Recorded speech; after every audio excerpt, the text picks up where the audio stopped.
আমার নবীজি হযরত আলীকে বলে, আলী তুমি সবার আগে জান্নাতে প্রবেশ করবে।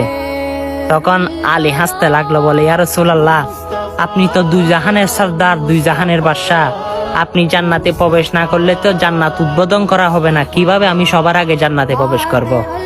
তখন আমার রাসূল বলে, হে আলী শুনো, তুমি ইসলামের প্রথম মুয়াজ্জিন, তুমি আজান দিয়েছ, তুমি অবশ্যই সবার আগে জান্নাতে প্রবেশ করবে।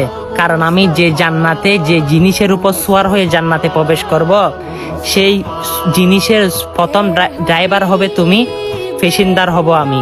তুমি সেই জান্নাতের মধ্যে সবার আগে সে বহন করে প্রবেশ করবে, তার পিছনে পিছনে আমি মুহাম্মদ মুস্তাফা সাল্লাল্লাহু আলাইহি সাল্লাম প্রবেশ করব। সুবহানাল্লাহ।